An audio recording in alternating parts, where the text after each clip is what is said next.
Good morning.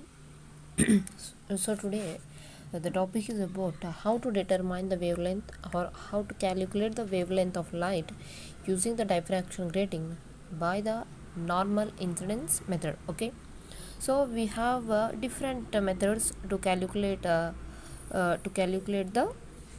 wavelength of light. So here we have to determine the wavelength of light. We are using a diffraction grating in the normal incidence method.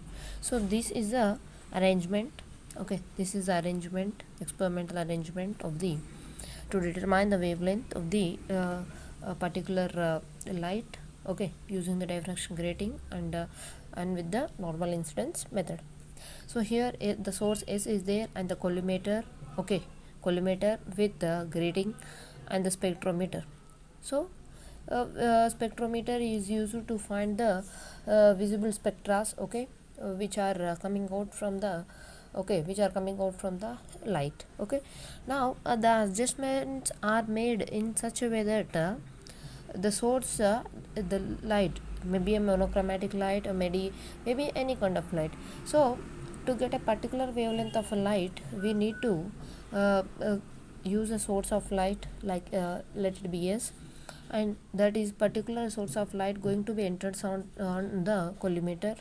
So then after entering the light into the collimator, then it okay, the collimator, the light gets falls on the diffraction grating. So the diffraction grating will be on the prism table. Okay, the diffraction grating will be on the prism's table. Okay, as a prism table is like a round structure. Okay, so on that we place the diffraction grating perpendicular to the surface of the to the base of the prism table. So always the diffraction grating will be perpendicular to the base of the prism table. Okay, now after the construction of the prism table, then we arrange a telescope, that is a spectrometer. We arrange the telescope in such a way that exactly the telescope should locate okay, the image of the slit is focused on the vertical crosswise.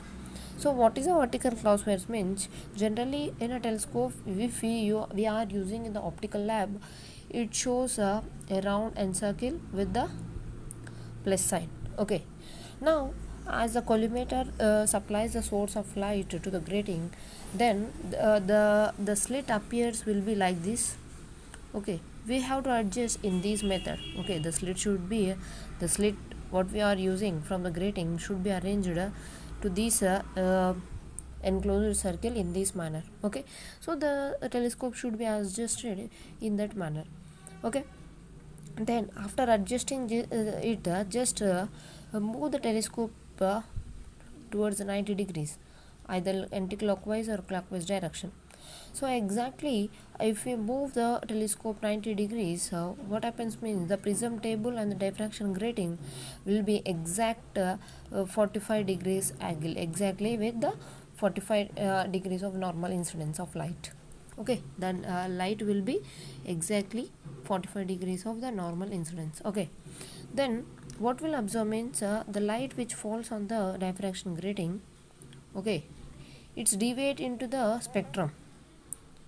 Okay, it deviates into the spectrum, right? So the spectrum consists of different areas like visible part, invisible part, infrared and electromagnetic radiation spectrum. So all this. So just we have to adjust the telescope and note the readings on the circular scale of the telescope. Okay, I hope you understand the better. Okay, so this is the construction of the wavelength of light using the diffraction grating using the normal incidence.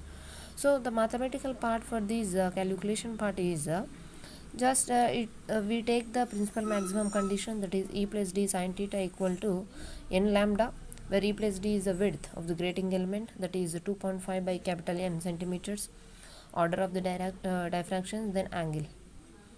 So when the radiations form the source incidence on the grating get dispersed, okay now, okay, when the light get dispersed, it forms a spectrum in different colors like Vibgyor colors. Okay, Vibgyor colors. So each order consists of different wavelengths. Now to the telescope actually the spectrum will be formed like this, like a band of colors. Okay, now the telescope will be focused on the first order spectrum like a V means VIBGYOR, then indica, okay na, blue, green, yellow, orange, red. Okay, all these wavelength, each color have a particular wavelength, so we note all the wavelength of each light and a telescope reading or the spectrometer reading of the particular using the circular scale. So two vernier scales also be recorded. Okay, then so while the telescope is adjusting, the main part is okay. The telescope is adjusting. The main part is just put the slit or put the band of the wavelength we finding. That color should be in between the plus sign, okay, or between the vertical cross wires. So then the vertical vernier scale should be noted. Then we can find the angle of diffraction. Okay, so easily we can calculate normal incidence method. By using this normal incidence method, we can